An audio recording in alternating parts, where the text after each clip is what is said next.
Petits, c'est Jelly. J'espère que vous allez bien. Aujourd'hui, comme vous l'avez vu dans le titre, on va parler de dating. Depuis mes premiers voyages au Japon jusqu'à ce que je me marie, j'ai eu le temps de vivre quelques expériences. Vous pouvez même pas imaginer. Du coup, j'ai pensé que ça pouvait vous intéresser, alors c'est parti!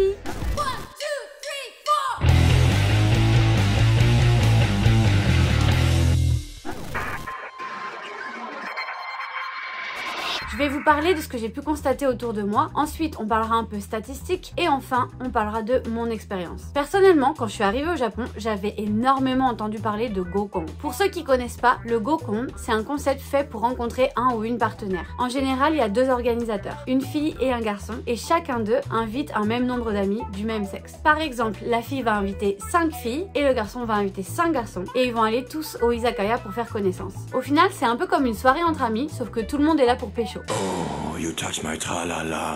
Moi j'ai dû en faire un ou deux, mais c'était pas vraiment mon truc. Si vous voulez plus de détails à propos de ça, venez sur Twitch, on pourra en parler. My ding-ding-dong. En dehors de ça, personnellement, je connais pas mal de gens qui utilisent des applications du genre Tinder pour rencontrer des gens ou tout simplement les réseaux sociaux. Pour se marier, certaines personnes se tournent vers le Omiai. Là, on cherche vraiment un mari ou une femme et au lieu de faire une soirée, on rencontre une personne à la fois. Dans le temps, c'était souvent une mère, une tante ou une connaissance qui faisait l'entremetteuse, mais maintenant, il y a carrément des entreprises qui font ça. En fait, ils font un profil pour chacun de leurs clients et ils essayent de trouver des compatibilités. Mes beaux-parents, par exemple, ils se sont rencontrés avec un Omiai organisé par une connaissance. Le taux de réussite du Omiai est difficile à évaluer parce que qui dit mariage ne veut pas forcément dire réussite. Pour ce qui est des statistiques au sujet des rencontres, juste par comparaison, en France en 2018, la majorité des gens ont rencontré leur partenaire sur leur lieu de travail, sur leur lieu d'études ou dans une soirée entre amis. Pour être honnête, quand j'ai lu ça, je me suis dit ah, c'est sûr au Japon, c'est pas sur son lieu de travail qu'on rencontre son partenaire. Mais comme je voulais être sûre de pas vous dire de bêtises, j'ai demandé à Neki de me trouver des statistiques au Japon et à ma grande surprise, voilà ce qui en ressort. Au Japon en 2018, sur un panel de 550 personnes qui sont mariées, 29,3% ont rencontré leur partenaire au boulot, 23,1% ont été présentés par des amis en commun et 10,7% sont des Omiai. Si on prend pas en compte les mariages, le top 3 devient le lieu de travail, les présentations d'amis et le lieu d'études. À cause du coronavirus, j'imagine que vous en doutez, les 4% de rencontres grâce aux applications sont montés à 12% en 2021. Du coup, c'est intéressant de voir que les Gokon, même s'ils sont assez populaires, sont pas très efficaces, étant donné qu'ils apparaissent même pas dans le top 5. Pour être honnête, moi ce qui m'a le plus étonné, c'est qu'on ait quasiment les mêmes résultats en France et au Japon, et surtout qu'au Japon, la majorité des gens rencontrent leur partenaire sur leur lieu de travail. Comme quoi, l'image qu'on peut avoir d'un pays, même en y vivant, peut être assez loin de la réalité. Maintenant, je vais vous dire très rapidement comment moi j'ai rencontré mes partenaires. La grosse majorité, et c'est pas très étonnant, c'était des présentations d'amis en commun ou des rencontres en soirée. Des fois, c'était même pas forcément quelqu'un de mon cercle d'amis, mais une personne par exemple qui fréquente le même bar et du coup on se croise régulièrement. Sinon, j'ai rencontré une personne grâce à une application et 2 ou 3 personnes grâce aux réseaux sociaux. Et en ce qui concerne le lieu de travail, ça m'est arrivé une seule fois. Et pour être honnête, si j'avais su que c'était aussi courant, ça m'aurait évité de culpabiliser comme je l'ai fait. Pour ce qui est de Neki, mon mari, c'est Mitsu qui me l'a présenté, donc ça reste dans le cadre des présentations d'amis. Au final, mon expérience, elle est pas très loin des statistiques. Ce qu'on appelle en japonais deito, qui vient de date en anglais, donc rendez-vous amoureux. En règle générale, j'aurais tendance à dire que ça change pas trop de la France dans la mesure où tu vas boire un coup, tu vas au resto, tu vas voir un film au cinéma, etc. avec ton ou ta partenaire ou partenaire potentiel. Après, moi, il y a un truc qui m'a beaucoup perturbée, c'est le fait que je savais faire la différence entre un deito et une sortie entre amis, quoi. Alors que j'ai rencontré pas mal de Japonais qui faisaient pas cette différence. Pour eux, c'était un deito. En France, je suis souvent allée manger quelque chose ou boire un coup avec un ami et il n'y avait pas d'ambiguïté, pas de confusion. On savait très bien tous les deux qu'on était seulement amis. Alors qu'ici, des fois, j'ai l'impression que si un garçon et une fille sortent pour aller boire un coup que tous les deux, c'est forcément un deito. J'imagine bien que c'est pas le cas de tout le monde, mais j'ai quand même beaucoup d'amies japonaises qui, quand je leur ai dit que j'allais boire un coup avec un ami garçon, elles m'ont dit mais tu veux sortir avec lui? Et du coup moi je leur ai dit non. Elle me dit bah alors pourquoi tu vas un deito? Et du coup moi je leur ai dit que c'était pas un deito. Et elle me disait bah si tu vas que avec lui boire un coup, lui il va penser que c'est un deito. Nani? Du coup, j'avoue que c'est un truc qui m'a pas mal refroidi au début. Maintenant, c'est un peu différent parce que j'ai une communauté, j'ai des cercles d'amis. Si on va boire un coup ensemble, juste un garçon et moi, on sait très bien tous les deux qu'on est juste amis et il y a plus ce problème-là. Mais bon, aussi, je pense que c'est pas mal dû au fait que maintenant, ils savent que je suis mariée. Hey, See the ring? Certaines personnes m'ont demandé si les Japonais étaient galants. Au niveau financier, franchement, j'ai eu de tout. Des fois, c'était le mec qui payait tout, des fois on faisait moitié-moitié, des fois c'est moi qui ai tout payé. Et personnellement, c'est pas vraiment un truc important pour moi, donc je m'en fous un peu. Par contre, j'ai pas beaucoup vu de gestes du genre tenir la porte, tirer la chaise. Mais ça encore, c'est des choses, moi, je m'en fous un peu. Mais si jamais c'est des trucs qui vous plaisent, j'avoue que c'est pas quelque chose que j'ai vu très couramment ici.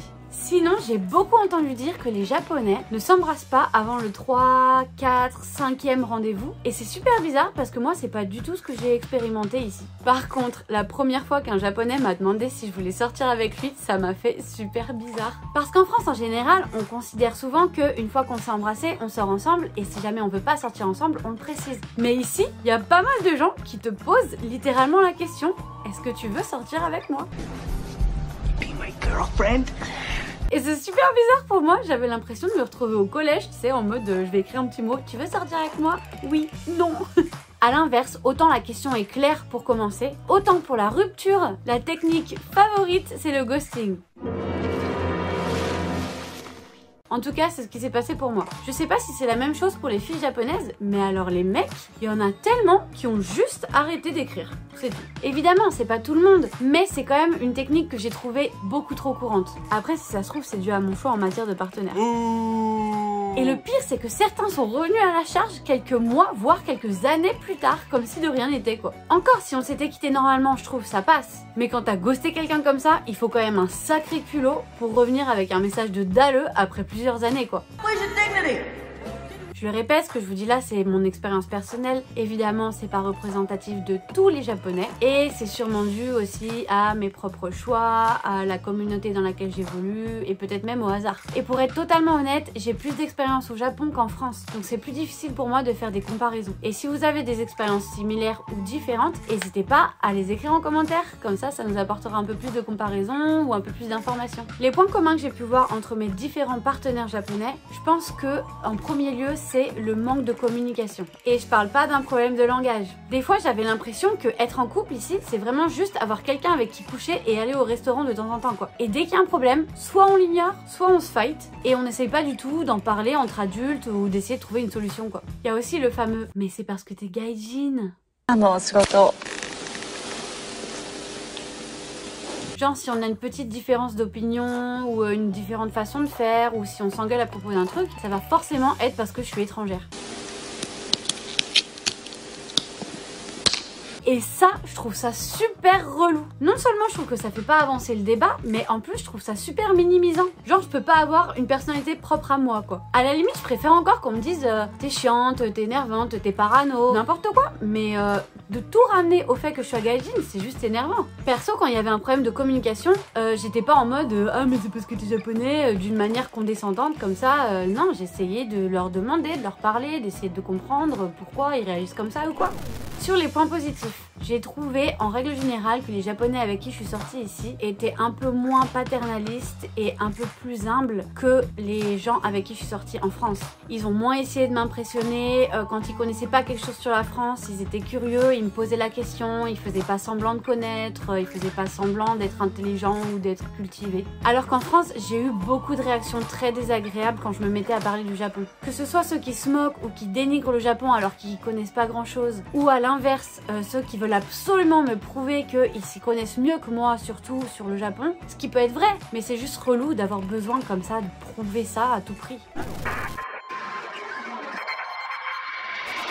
Pour cette troisième partie, j'ai pensé que ce serait intéressant de vous expliquer pourquoi ça a marché avec Neki, mon mari, alors que ça n'a pas marché avec les autres. Premièrement, ceux qui me suivent depuis un moment savent que j'ai eu un coup de foudre. Alors je vous l'accorde, ça n'a rien à voir avec la personnalité ou la culture, mais c'est ce qui s'est passé pour moi. Pour info, coup de foudre au premier regard, ça se dit hitomebore. Après ça, j'ai appris à le connaître et il y a plusieurs choses qui ont fait que ça a marché entre nous. J'avoue que j'ai quand même eu cette petite déception quand j'ai réalisé que je serais toujours la copine gaijin de certaines personnes. Par contre, c'est quelque chose que je voulais pas accepter de de la part d'un petit ami et encore moins d'un mari. Et j'ai vite compris que c'était beaucoup plus facile pour moi de créer un lien avec quelqu'un qui connaît le Japon et l'étranger. Du coup, je me suis beaucoup plus tournée vers des gens qui avaient cette double expérience. Et devinez quoi, certains d'entre vous le savent déjà, mais Neki, il est né au Japon et de ses 9 ans jusqu'à la fin du lycée, il a vécu à l'étranger. Et pas seulement dans un autre pays, il a vécu aux Pays-Bas, au Pakistan et en Australie. Et ensuite, il est revenu au Japon. Et c'est quelque chose qui facilite énormément la communication. Ça enrichit nos discussions et surtout, je suis pas une gaijin pour lui, je suis juste une personne comme une autre. L'autre chose qui découle de son enfance à l'étranger et qui est très importante pour moi,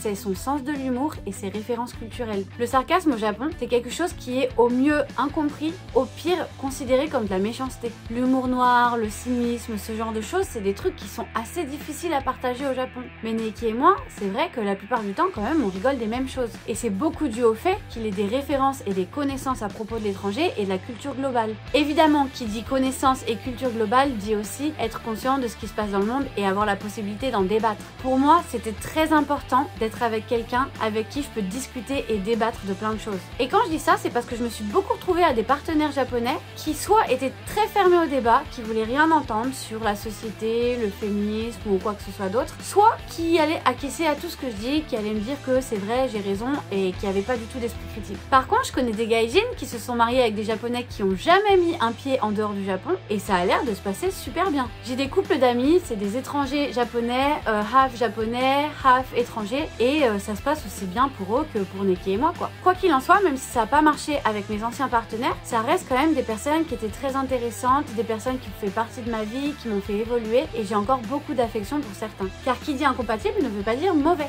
Certains d'entre eux étaient adorables et je leur souhaite vraiment de trouver quelqu'un qui leur ira mieux que moi. Pour finir, je voulais vous raconter une petite anecdote what the fuck avant qu'on se quitte. Lors de mon deuxième voyage au Japon, je faisais un petit boulot de modèle pour un coiffeur. Et pendant le shooting, on parlait un peu de mon voyage et des endroits que j'aimerais visiter. À un moment donné, je parle du fait que j'aimerais bien aller au Donki et le coiffeur m'a gentiment proposé de faire le guide. Du coup, on se donne rendez-vous le lendemain et il me fait un peu visiter. À un moment donné, alors qu'on est au Donki, au rayon divertissement, entre des costumes ridicules et des accessoires de fête, il sort un sac en papier de son sac et il me le tend. Je vois dessus, c'est écrit Swarovski. Je me dis, what the fuck, ça peut pas être un truc Swarovski. À tous les coups, il a juste utilisé le sac pour transporter quelque chose dedans ou quoi. J'ouvre le sac, toujours en plein milieu du Donki, et je découvre une boîte. Et dessus, c'est écrit Swarovski. Et là, je sens un peu le malaise monter. Et je me dis, non mais quand même, c'est pas possible. Ça peut pas être un bijou Swarovski dans la boîte. J'ouvre la boîte et dedans, j'y vois un bracelet Swarovski. Et moi, je suis là, mais what? What are you doing? J'ai bugué vraiment, je savais pas quoi faire. Je me voyais pas accepter, mais je me voyais pas refuser non plus. Je me suis dit, imagine, t'acceptes le cadeau et il voit ça comme une chance. Et après, je me suis dit, mais imagine, tu refuses le cadeau et il le prend super mal. Et je le répète, on est toujours en plein milieu du Donki. Au final, j'ai juste dit merci et j'ai accepté le cadeau poliment. Et j'ai essayé de glisser des indices dans la conversation pour lui faire comprendre que j'étais pas intéressée. Et en fait, à la fin, on s'est quitté normalement et j'ai pas eu l'impression qu'il y ait eu de confusion ou quoi. Mais ça reste quand même pour moi une anecdote super bizarre, tu vois. Et surtout, j'ai toujours du mal à comprendre pourquoi il a choisi ce timing-là, quoi. Sur cette anecdote des plus étranges, on arrive à la fin de cette vidéo. J'espère que ça vous a plu et que vous avez trouvé ça intéressant. C'est toujours un peu délicat ce genre de sujet parce que c'est vraiment différent d'une personne à une autre. Et je le répète, si vous avez des petites anecdotes ou des expériences dont vous voulez faire part, laissez-les-moi en commentaire, je trouve ça super intéressant de pouvoir comparer un peu. À part ça, comme d'habitude, j'ai aussi plein d'anecdotes dont j'ai pas parlé dans cette vidéo, dont je vais parler sur Twitch. Donc rendez-vous comme d'habitude dimanche à 13h sur Twitch. J'ai une autre petite annonce à vous faire. Avant de commencer les vidéos, je savais que j'aurais du mal à faire une vidéo par semaine. J'ai voulu faire une vidéo par semaine pour le premier mois parce que j'ai pensé que ce serait un peu plus dynamique. Mais c'est assez compliqué parce que je travaille du lundi au vendredi et du coup c'est vraiment difficile pour moi de faire des nouvelles vidéos toutes les semaines. Donc à partir de la prochaine fois, je vais essayer de passer à une vidéo toutes les 2 semaines et on va voir si ça marche comme ça. Merci pour votre soutien, que ce soit sur YouTube, que ce soit sur Twitch, sur Instagram ou sur Discord. Vraiment, ça fait toujours plaisir à chaque fois que j'ai un nouveau follower, à chaque fois que j'ai un commentaire, un petit message, c'est toujours adorable. D'ici la prochaine fois, je vous souhaite de trouver une nouvelle chanson que vous allez aimer tellement que vous allez écouter en boucle pendant toute une semaine. Et je vous dis bye bye bitches.